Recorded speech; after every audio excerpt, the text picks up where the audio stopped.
श्री अकाल, आदाब and hello everyone. मैं हूं जैस्मिन रियाद और मैं आपका बहुत बहुत स्वागत करती हूं और सारी पंजाब प्लस की टीम आपको वेलकम करती है इस शो में जिसका नाम है एस्ट्रो प्लस। एस्ट्रो प्लस में आपका बहुत बहुत हार्दिक अभिनंदन। आज हम डिस्कस करेंगे ज्योतिष के बारे में। ज्योतिष जिसका नाम ही कुछ इस तरह से है कि दूसरे की जिंदगी में ज्योति लाना। जी हाँ, यही मतलब है ज्योतिष का।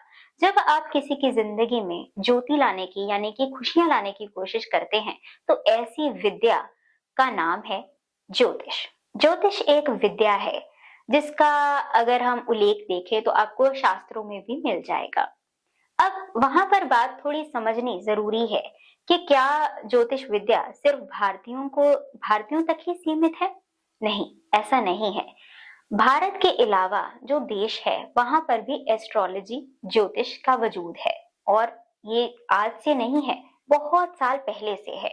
कई लोग इसके बारे में जानते भी होंगे और जिन लोगों के लिए ये नई चीज है तो उनके लिए आज हम यही टॉपिक लेके आए हैं कि ज्योतिष बाकी विदेश में कैसा है, उसको जानेंगे हम।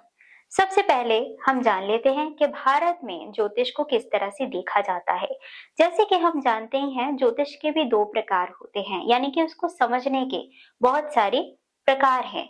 ज्यादातर लोग जानते हैं वैदिक एस्ट्रोलॉजी के बारे में और लाल किताब एस्ट्रोलॉजी, जामिनी ऋषि की जो टेक्निक्स हैं जिससे एस्ट्रोलॉजी को समझा जाता है और दूसरों की मदद की जाती है तो वो कहलाती है जामिनी एस्ट्रोलॉजी। ये सारी तो भारत में हम जानते ही हैं। अब हम बात करेंगे कि विदेश यानी कि वर्ल्ड में किस नाम से हम एस्ट्रोलॉजी को जानते हैं। अगर हम बात करें इजिप्ट की तो इजिप्ट एक ऐसा देश है जिसके बारे में हम ऐसे जानते हैं कि वहां पे पिरामिड्स हैं, ममीज, इन सारी चीजों का नॉलेज उन लोगों को बहुत ज्यादा था। अगर आप इसके बहुत डिटेल में जाएंगे इजिप्शियन एस्ट्रोलॉजी में तो आपको बहुत सारी चीजें ऐसी दिखाई देंगी जो कि ज्योतिष के साथ संबंधित रही हैं। लेकिन एक बहुत बड़ा फर्क है जो समझना जरूरी है। भारत में हम जब ज्योतिष को देखते हैं तो हम नवग्रह उनको पूछते हैं या फिर हम उनकी जो कैलकुलेशंस हैं जो कि गणित में की जाती है उसके हिसाब से जानते हैं कि आने वाले समय में क्या कठिनाई आ सकती है और उसका क्या सॉल्यूशन हो सकता है, यानी कि प्रॉब्लम को पहले ही समझना और फिर उसका समाधान करना, सॉल्यूशन ढूंढना। इसी का नाम तो है ज्योतिष। जैसे हमने पहले कहा, ज्योतिष दूसरों की जिंदगी में ज्योति लाना। अब अगली बात कर लेते हैं।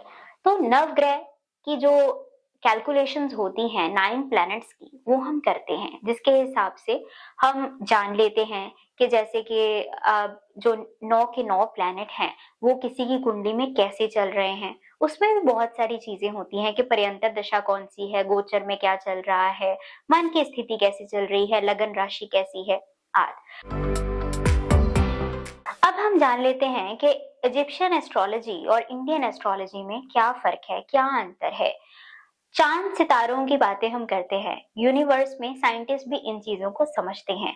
तो जो इजिप्शियन है वो प्लैनेट्स को थोड़ा कम लेकिन स्टार्स को ज्यादा इसमें इंपॉर्टेंस देते हैं, जिनको वो बोलते हैं डेकन्स।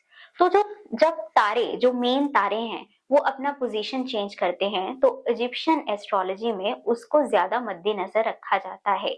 इसको कहा जाता है डेकन्स। इसकी कैलकुलेशन काफी टफ रहती है। जब सितारा सीरियस, एक स्टार है जिसका नाम है सीरियस, जब वो अपनी पोजीशन चेंज करते हैं तो कहा जाता है कि इजिप्शियन कैलेंडर स्टार्ट हो चुका है। तो उसी के हिसाब से एस्ट्रोलॉजी को समझा जाता है। आप समझ पाए, जैसे कि एक तारा है सीरियस, जब उनका पोजीशन चेंज होता है तो उसी के हिसाब से इजिप्शियन एस्ट्रोलॉजी में चेंज आता है। तो सितारे जो कि काफी थोड़े इंटरवल में चेंज होते रहते हैं, इसीलिए उनकी एस्ट्रोलॉजी काफी रैपिड है। फॉर एग्जाम्पल, अगर शनिदेव किसी की प्रयंतर दिशा में आए हैं तो हम अनुमान लगा सकते हैं कि उसका असर 2 महीने तक चलेगा। ऐसे ही जो सितारे होते हैं ये काफी डेज के इंटरवल्स पे यानी कि दिनों के हिसाब से बहुत जल्दी मूव करते हैं। इसलिए अगर आप इंडियन एस्ट्रोलॉजी और इजिप्शियन एस्ट्रोलॉजी दोनों को समझकर उसका बहुत सुमेल को जानना चाहते हैं तो ये बहुत एक पावरफुल कॉम्बिनेशन बन जाता है, जिसमें आपको जितना भी इंटरवल है उसमें समझना बहुत इजी हो जाता है कि कितनी जल्दी जल्दी आपकी लाइफ भी चेंजेस आएंगे। तो अभी तक हमने ये जाना कि ज्योतिष सिर्फ भारत में ही नहीं, विदेशों में भी है।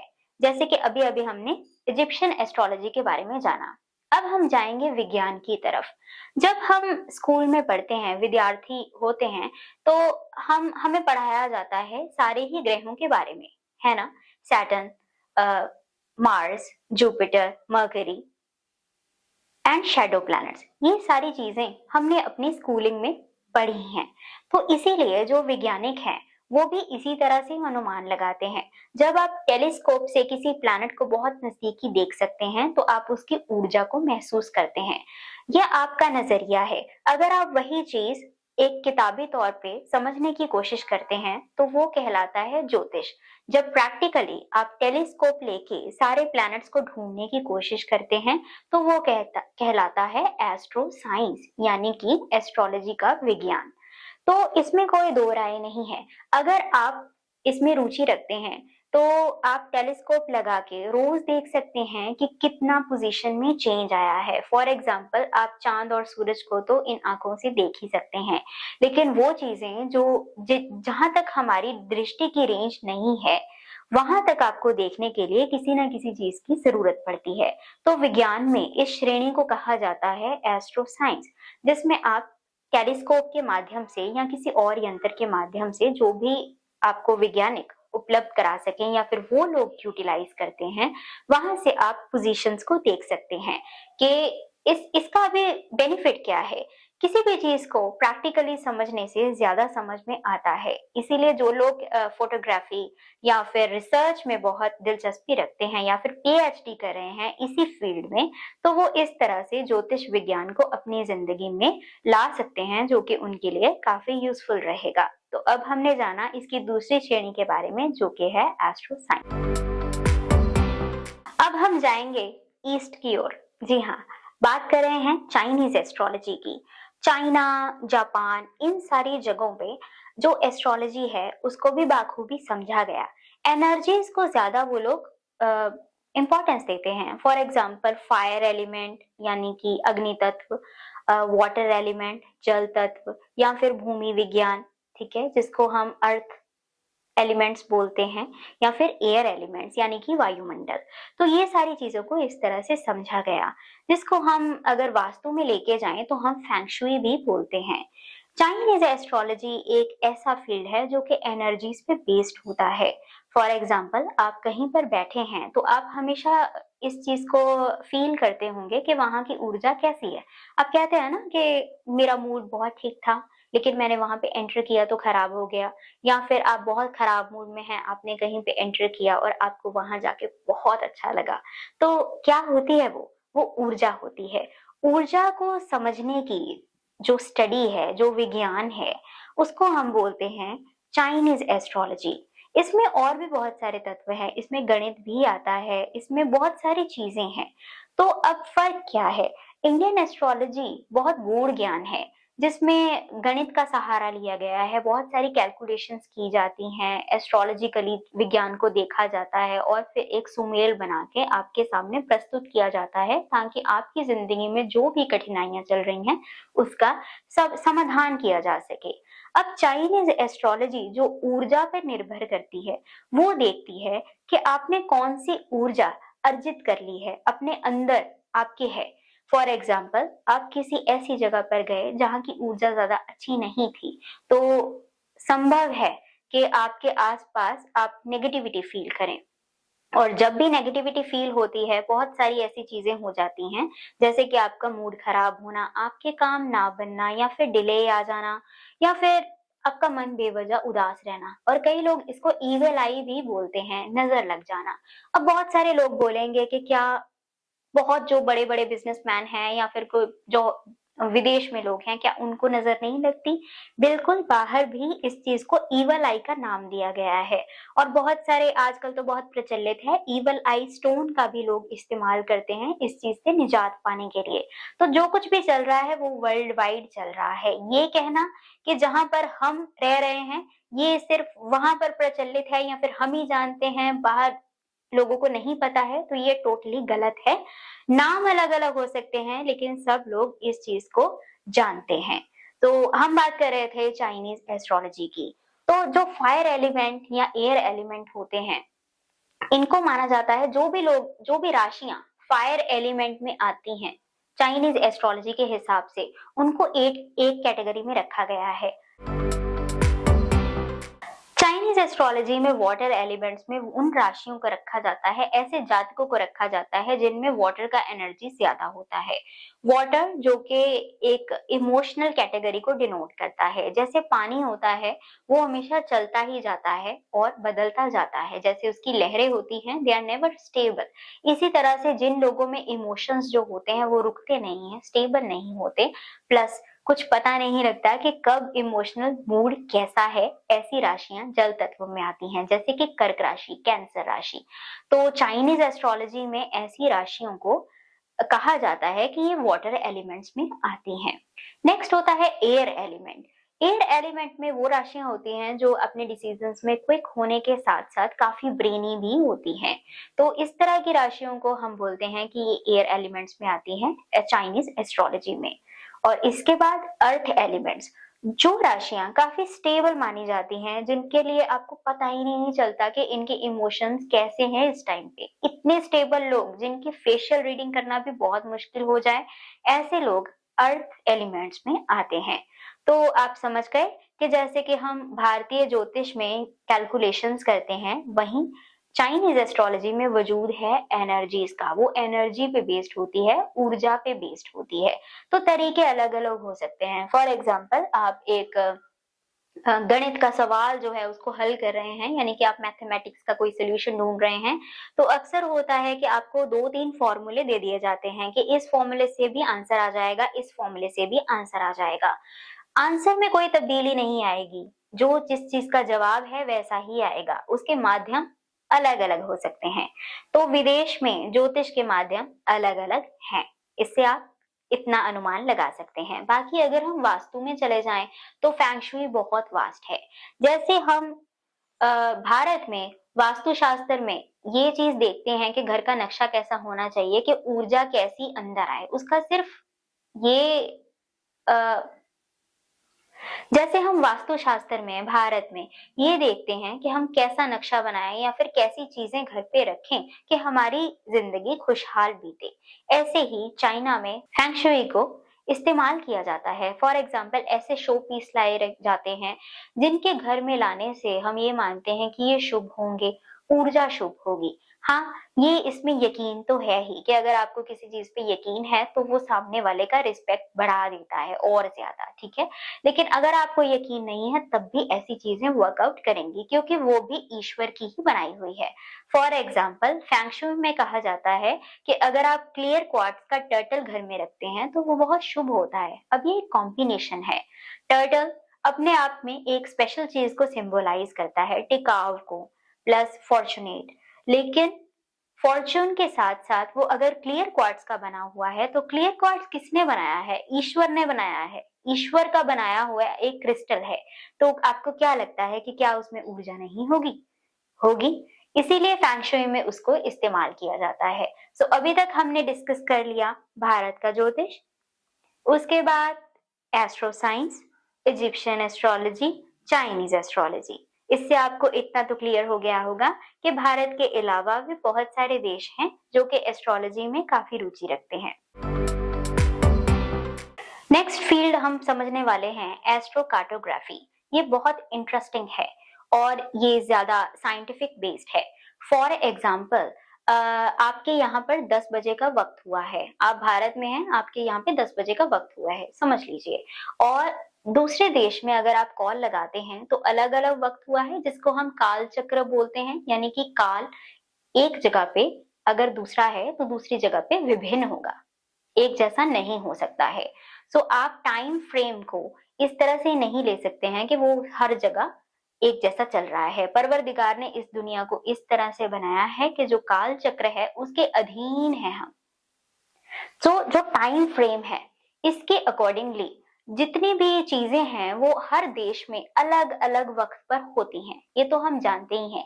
ऐसे ही जितनी बारी हमने महामारी को फेस किया है, जितनी बार भी महामारी आई है, फॉर एग्जाम्पल अभी अभी हमने कोरोना को फेस किया था कुछ साल पहले। तो कोरोना के बारे में हम जानते हैं कि कोरोना वायरस अगर भारत में एक टाइम पीरियड में आया है तो दूसरे देश में वो बाद में आया या पहले आया, हुआ था ऐसे। और किसी किसी देश में वो बहुत कम था और किसी देश में उसका रेंज बहुत ज्यादा था।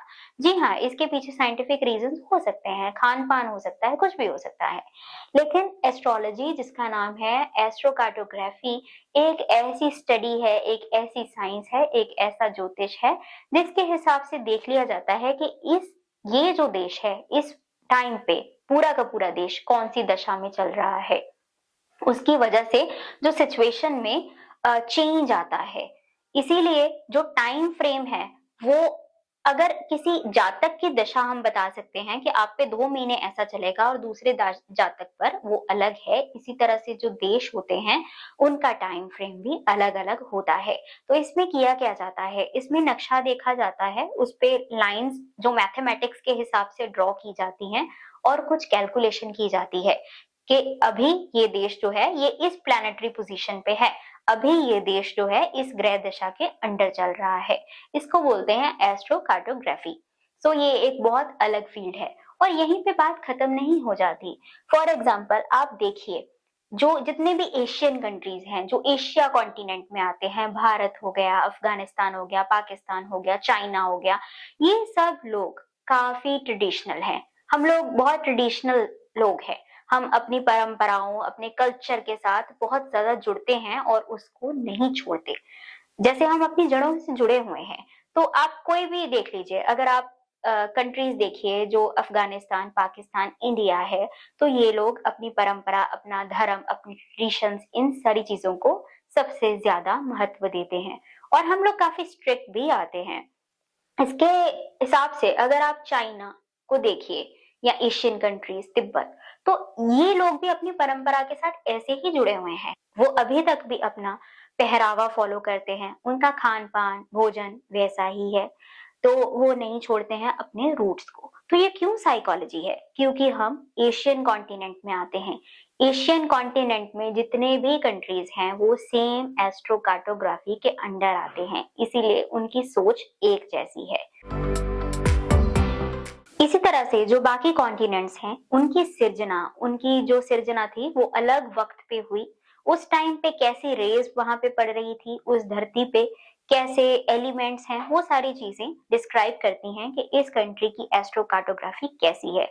उसके हिसाब से अगर आप वेस्टर्न कंट्रीज देखें तो वो लोग काफी मॉडर्न हैं।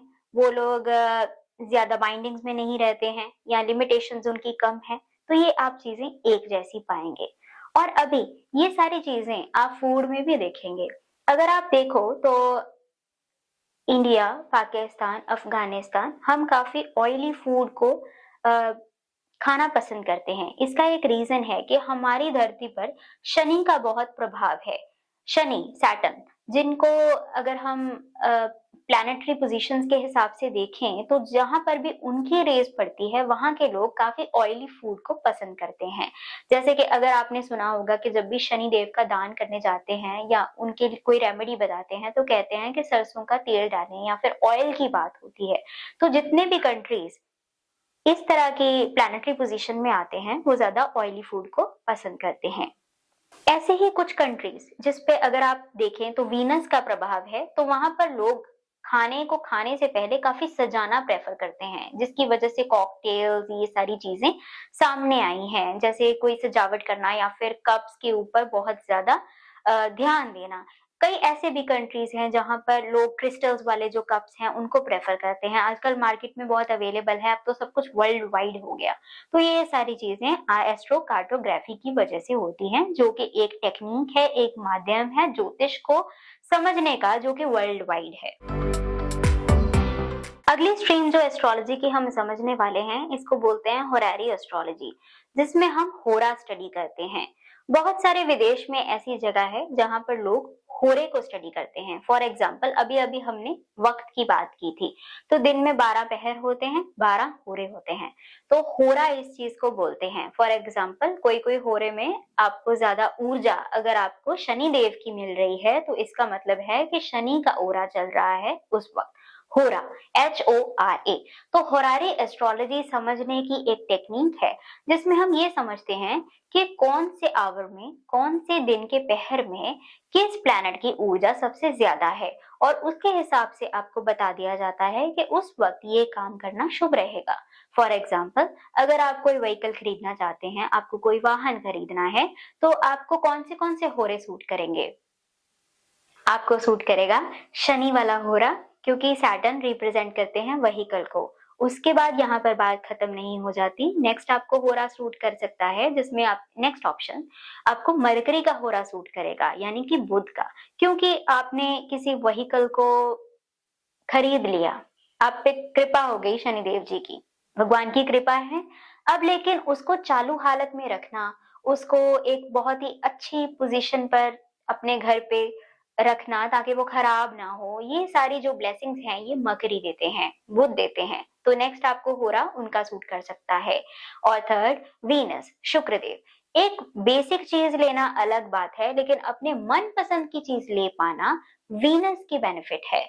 वीनस के एडवांटेजेस अगर आपको पूरी तरह से अपनी कुंडली में मिल रहे हैं, तो उसको कहा जाता है कि वीनस आपकी कुंडली में बहुत शुभ है। तो अगर आप किसी भी ऐसी लग्जरियस आइटम को लेने जा रहे हैं जिसमें आपको लगता है कि ये आपकी मन चाहे ख्वाहिश थी, तो आपको वीनस का होरा सूट करेगा। इसको बोलते हैं होरारी एस्ट्रोलॉजी। इसके बहुत सारे उपयोग हैं। तो पहरों को समझना होरारी एस्ट्रोलॉजी बताती है, जो कि सिर्फ भारत में ही नहीं, बहुत सारे देशों में प्रचलित है। और ये चाइनीज एस्ट्रोलॉजी में भी आपको इसका वजूद मिल जाता है, क्योंकि वो लोग ऊर्जा को समझना ज्यादा बेहतर समझते हैं। अगली एस्ट्रोलॉजी की तरफ चलते हैं। अब हम समझेंगे रोमन एस्ट्रोलॉजी को। रोमन देश, जहां पर अगर हम देखें तो आप अगर अंक ज्योतिष वहां का देखें या अंकों को देखें, तो हमसे काफी विभिन्न है। हम लिखते हैं 1 2 3 1 2 3, तो जितनी भी गिनती हो सकती है। और वो लोग जो होते हैं उनके न्यूमेरिक्स काफी डिफरेंट होते हैं। कई लोगों ने क्लॉक्स भी देखे होंगे, जिनमें जो वक्त है वो रोमन भाषा में लिखा गया है।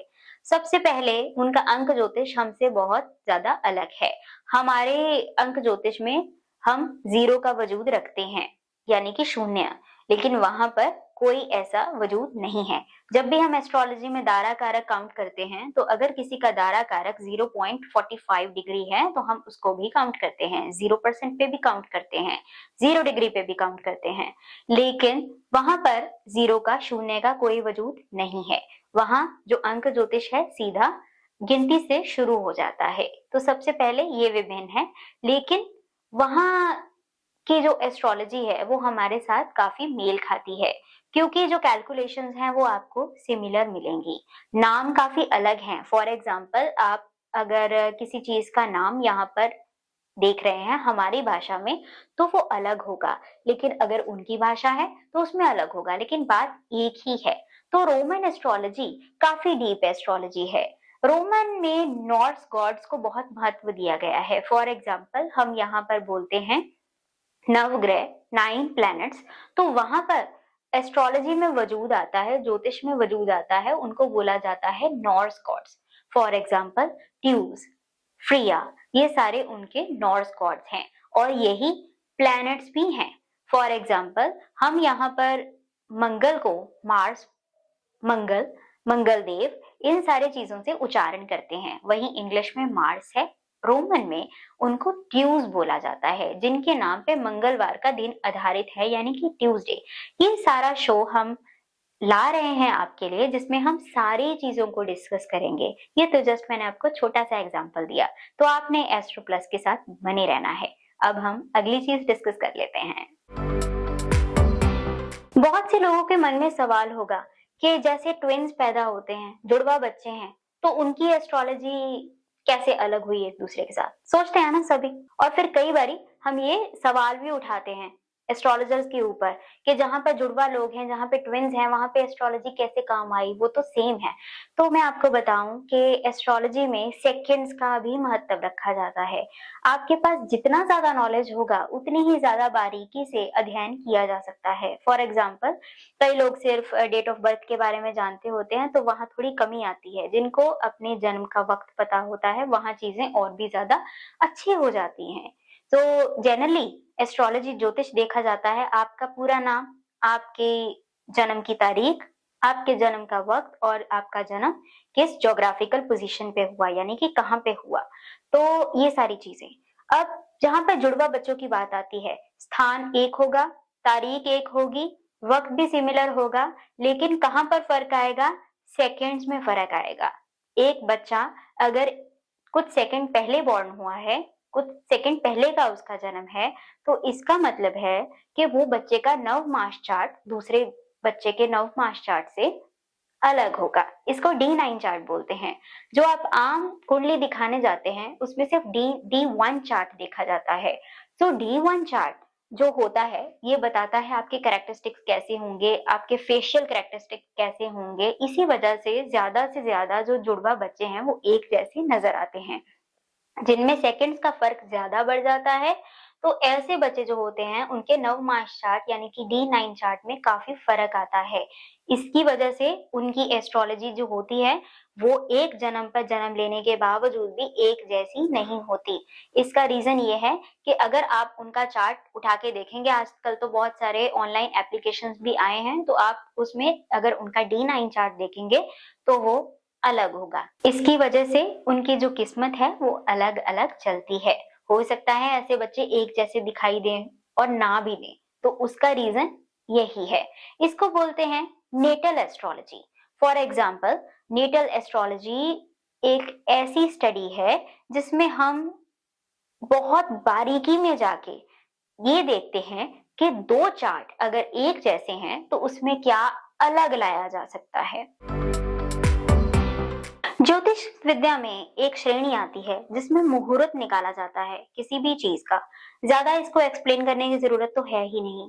सबको मालूम होगा कि जब हम एक ऐसा वक्त तलाशते हैं जो हमारे लिए शुभ हो, जिसमें हमारे एफर्ट्स कितने भी हों, चाहे वो कम है चाहे वो ज्यादा है, लेकिन मुहूर्त काफी शुभ हो जो कि हमें हेल्प कर सके, तो इसको बोलते हैं मुहूर्त निकालना ज्योतिष में। ऐसी एस्ट्रोलॉजी को इलेक्शनल एस्ट्रोलॉजी बोलते हैं। बाहर के देशों में यानी कि विदेश में अगर आप किसी को ये कहना चाहते हैं कि आपको मुहूर्त निकलवाना है तो आप कहेंगे मेरी इलेक्शनल एस्ट्रोलॉजी देख लीजिए। तो ऐसी एस्ट्रोलॉजी इलेक्ट करती है, बताती है कि आपको कौन सा समय जो है वो कौन सा समय, कौन सा स्थान या फिर कौन सी ऊर्जा आपको सूट करती है। फॉर एग्जाम्पल, आपकी कुंडली में शुक्र की दशा जो है वो शुरू होने वाली है और शुक्र आपकी जिंदगी में नीच के हैं, तो इस कैटेगरी में आपको अवॉइड करना है वो टाइम पीरियड जिस टाइम पे आप पे शुक्र देव की प्रयंतर दशा चल रही हो और जिसमें वो पॉजिटिव घर में ना हो। अगर वो वहीं पे स्वय राशि या फिर किसी ऐसी राशि में आ रहे हैं जहां पर वो बहुत आपके लिए बेनिफिट्स ला रहे हैं, तो वहीं आपको कह दिया जाता है कि ये बेनिफिशियल होगा। तो ये चेंज क्यों आया है? ये इसीलिए आया है क्योंकि उस समय आपका मुहूर्त उस हिसाब से शुभ चल रहा होगा। बहुत सारी और चीजें भी इसमें शामिल होती हैं जो कि इतनी जल्दी बतानी बहुत मुश्किल है, लेकिन फिर भी अगर कोशिश करके मैं आपको बताने की कोशिश करूं तो कुछ अंक भी होते हैं जो आपके लिए शुभ होते हैं। फॉर एग्जाम्पल, अगर आप शनि प्रधान जातक हैं और आपकी कुंडली में शनि बहुत अच्छे चल रहे हैं तो 8 अंक आपको बहुत सूट करता है, कहा जाता है कि वो आपके लिए बहुत अच्छा है। अब इसमें भी दो राय है। आपने जन्म लिया, आपकी कुंडली में शनि बहुत अच्छे चल रहे थे लेकिन कर्म अच्छे नहीं है, आप लोगों को बेवजह अगर बोल रहे हैं या फिर अच्छे कर्म नहीं कमा रहे हैं, तो आपकी पामिस्ट्री यानी कि आपकी हथेली पर ये चीज दिखने लगती है, जिससे हम अनुमान लगाते हैं कि क्या चेंज लेके आए हैं आप अपने कर्मों के हिसाब से। तो ऐसी स्थिति में आपको 8 अंक सूट नहीं करेगा। उस स्थिति में ये कहा जाएगा कि जो भी तारीख 8 तारीख को आएगी या फिर 8 तारीख की जो बाकी कैटेगरीज आती हैं उसमें आएगा, यानी कि 8, 26, 17 ये सारी तरीके आपको शुभ नहीं बैठेगी। तो ऐसी astrology electional astrology world wide कहलाती है। हम सब ने ये कहावत सुनी है, जहां पर दवा काम ना आए वहां पर दुआ काम आती है। जब भी हमारी जिंदगी में खुशहाल वक्त होता है तो हम बहुत कंफर्टेबली चलते रहते हैं, भगवान की पूरी कृपा होती है। लेकिन अगर थोड़ा सा भी कठिन वक्त आ जाए, खास करके मेडिकल में, तो हमें बहुत मुश्किल होती है। एस्ट्रोलॉजी जो कि ज्योतिष है, यानी कि दूसरों की जिंदगी में ज्योति लाना, तो वर्ल्ड वाइड एक ऐसा इसका फील्ड भी है जो कि अगर आप रिसर्च में जाएंगे तो आपको मिलेगा, जिसको बोला जाता है medical astrology. So medical astrology एक ऐसा फील्ड है जहां पर आपके नेटल चार्ट से देखा जाता है कि क्या आपको ऐसा खिलाया जाए या फिर क्या हर्ब्स जो हैं वो आपको सूट करती हैं। पुराने समय में भी लोग जो वैद हुआ करते थे, जो बहुत महान शख्सियत कोई रहे जिनको हर्बल एस्ट्रोलॉजी के बारे में बहुत ज्यादा ज्ञान होता था, तो वो लोगों को ऐसे ही ठीक कर देते थे, यानी कि जड़ी बूटियों से, जिसको हम आयुर्वेदा की श्रेणी भी बोलते हैं। सो आयुर्वेद को लेना और आपकी कुंडली से उसको मैच कर लेना कि कौन सी हर्ब जो है वो आपको सूट करेगी, इसको बोलते हैं मेडिकल एस्ट्रोलॉजी। तो इस फील्ड का नाम है मेडिकल एस्ट्रोलॉजी, जो कि वर्ल्ड वाइड आपको काफी रिसर्च में मिल जाएगी। अगर आप इसमें इंटरेस्टेड हैं तो इसमें काउंट बहुत सारी चीजें होती हैं। फॉर एग्जांपल, किसी की कुंडली में अगर मरकरी बहुत अच्छे चल रहे हैं तो उसका थॉट चक्रा बहुत अच्छा होगा, यानी कि उसका जो कम्युनिकेशन है बहुत अच्छा होगा। ऐसी स्थिति में अगर कभी भी उसका मरकरी खराब हो गया है तो उसको वैसी हर्ब्स दी जाती हैं जो कि उसके थॉट चक्रा को क्लीन कर सके। तो ये क्या है? मेडिकल एस्ट्रोलॉजी है। वहीं पे अगर आपकी कुंडली में कभी भी गुरु बृहस्पति कभी भी बुरे चलेंगे तो आपको इंटेस्टाइन का प्रॉब्लम हो जाएगा, यानी कि आपको पेट की समस्या होगी। तो अगर आप इसका समाधान करना चाहते हैं तो इसमें आपको मेडिकल एस्ट्रोलॉजी में एंटर करना पड़ता है, जो कि वर्ल्ड वाइड देखी जाती है। अब तक हमने जान लिया कि वर्ल्ड वाइड यानी कि पूरे विश्व में कौन कौन से ज्योतिष को नाम दिए जाते हैं या फिर कौन से माध्यम हैं जिससे कैलकुलेशंस की जाती हैं। अब हम बात करेंगे वेस्टर्न एस्ट्रोलॉजी के बारे में। वेस्टर्न एस्ट्रोलॉजी एक ऐसी श्रेणी है जहां पर 12 जोडिएक साइन, 12 जोडिएक साइन को मद्देनजर रखा जाता है। ये इससे अलग है जो कि हमारी इंडियन एस्ट्रोलॉजी है। हमारी इंडियन एस्ट्रोलॉजी में अगर कोई सिंह जाति का जातक है तो उसके ट्रेड्स आप जो वेस्टर्न एस्ट्रोलॉजी में लियो सन साइन है या लियो जोडिएक साइन है तो उससे अलग पाएंगे, क्योंकि मेथड अलग है। फॉर एग्जाम्पल, अगर आप किसी भाषा में किसी का जो नाम है वो अलग है और दूसरी में वो अलग है, इसी तरह से जो 12 जोडिएक साइन है उनका कैलकुलेशन काफी अलग किया जाता है। तो वहां पर जो कैलकुलेशन होती है इसको हम बोलते हैं वेस्टर्न एस्ट्रोलॉजी, जो कि काफी स्टीप मानी जाती है। लेकिन ध्यान दें, अगर वहां वेस्टर्न एस्ट्रोलॉजी को ब्रैकेट में रख के लिखा गया है कि यहाँ पे लियो है, एरीज है या फिर कोई और चीज, तो उसका मीनिंग इंडियन एस्ट्रोलॉजी के लियो के साथ मैच नहीं करेगा, वो दोनों अलग अलग हैं। तो आज हमने डिस्कस किया कि एस्ट्रोलॉजी सिर्फ भारत में ही नहीं विश्व में प्रसिद्ध है। नाम अलग अलग हो सकते हैं, सॉल्यूशंस अलग अलग हो सकते हैं, माध्यम अलग अलग हो सकते हैं। हमने नाम भी जाने, तरीके भी जाने, बहुत सारा नॉलेज हमने आपके साथ शेयर किया। अब बारी है आपकी कि आप अपना नॉलेज हमारे साथ शेयर करें। यानी कि अगर आप टाइप करेंगे TRV डिजिटल तो वहां पर जाके आपको प्लेलिस्ट में एस्ट्रो प्लस शो के सारे सीरीज मिल जाएंगे, जहां पर बहुत सारे टॉपिक्स हैं जो आपके लिए यूजफुल होंगे।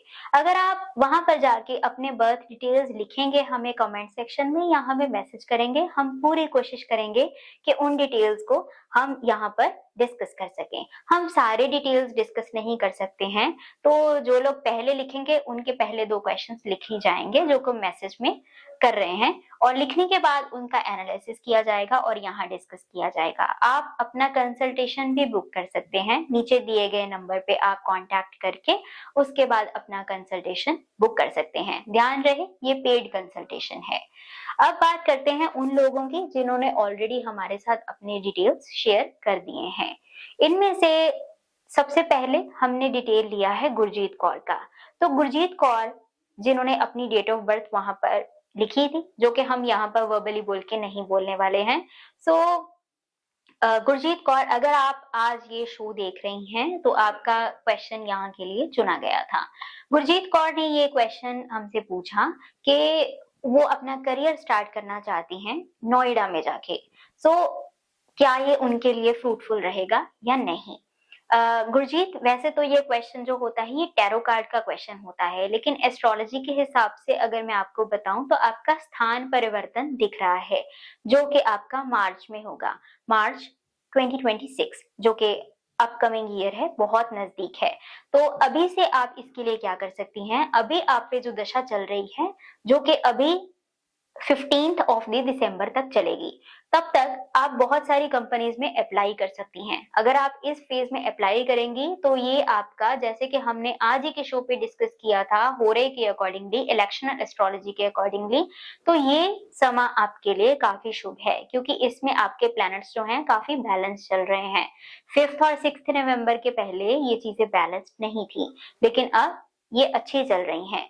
अब आपका चेंज आएगा 15-16 दिसंबर के बाद, तो उससे पहले पहले आप जितनी कंपनीज में अप्लाई करना चाहती हैं कर दीजिए। जहां जहां पर आपका इंटरव्यू स्केड्यूल है, बहुत कॉन्फिडेंस से वहां पे दीजिए। आप ये सोचिए कि मार्च में मेरा स्थान परिवर्तन है और मेरा ग्रोथ भी दिख रहा है, तो आपके लिए ये अच्छा होगा। नेक्स्ट क्वेश्चन था महेश दास जी का, जिन्होंने हमारे साथ साझा किया था अपने घर का नक्शा, जो कि उन्होंने किसी से बनवाया, किसी आर्किटेक्ट से। तो उनमें उन्होंने पूछा कि अगर कोई चेंजेस एस्ट्रोलॉजी के मुताबिक रिक्वायर्ड हैं कि नहीं है। तो जैसे कि आपका घर जो था वो ईस्ट फेसिंग का था, तो ईस्ट फेस में वैसे ही माना जाता है कि अगर आप अर्थ का लोकेशन देखें, ज्योग्राफिकल या फिर एस्ट्रोकार्टोग्राफी देखें, जैसे आज हमने डिस्कस की, तो वो काफी शुभ रहता है, तो वो ऑलरेडी शुभ है।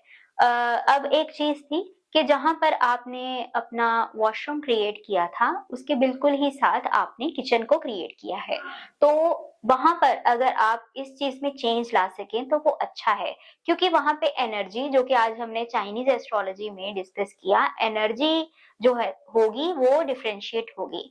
जो वॉशरूम का एरिया है वो वाटर एलिमेंट में आता है, और जो किचन का एरिया है वो फायर में एलिमेंट में आता है। तो किचन और वॉशरूम को एक साथ रखना ठीक नहीं है। अगर आप उसमें डिस्टेंस क्रिएट कर सकें तो ये अच्छा होगा। रीजन इसका साइंटिफिक भी है, ऐसे जैसे हमने आज डिस्कस किया एस्ट्रो साइंस को, इसका रीजन साइंटिफिक भी है। अगर फायर एलिमेंट्स किचन से आप ऊर्जा निकलेगी और वाटर एलिमेंट्स जो कि वॉशरूम में एकत्रित होते हैं, तो इनका आप समझ ही सकते हैं कि ये अच्छा एक कॉम्बिनेशन नहीं है, ये डिस्टरबेंस क्रिएट करेगा आपके एनवायरनमेंट में भी। तो हर चीज को नजरिया जो है उसको साइंटिफिक लेके भी देखें, आपको ज्यादा अच्छे से समझ आएगा कि एस्ट्रोलॉजी एक विज्ञान है जो कि आपकी सहायता करती है। तो ये आपके लिए महेश दास जी हमारा एनालिसिस है। रेस्ट आपका घर का नक्शा अच्छा था, बहुत बहुत शुभकामनाएं। तो ये थे वो लकी क्वेश्चंस जो हमने यहाँ पर चूज किए, क्योंकि वो हमें सबसे पहले मिले थे। आप भी अपने डिटेल्स लिख सकते हैं कमेंट सेक्शन में भी। अगर आप वहां पे नाम नहीं लिखना चाहते तो भी कोई बात नहीं, कम से कम अपना आप डेट ऑफ बर्थ और डेट टाइम और कहाँ पर आपका जन्म हुआ है वो जरूर लिख दें, और प्रोग्राम को लाइक भी जरूर करें। अगर आप बाद में इसको सोशल मीडिया पे देखना चाहते हैं तो आपको मिल जाएगा TRV डिजिटल एस्ट्रो प्लस की सीरीज में। अगली बारी फिर मुलाकात होगी इसी प्रोग्राम पे, एस्ट्रो प्लस पे। जब तक के लिए मुझे जैस्मिन रात को दीजिए इजाजत, और पंजाब प्लस को देखते रहना है। बहुत बहुत शुभकामनाएं, धन्यवाद।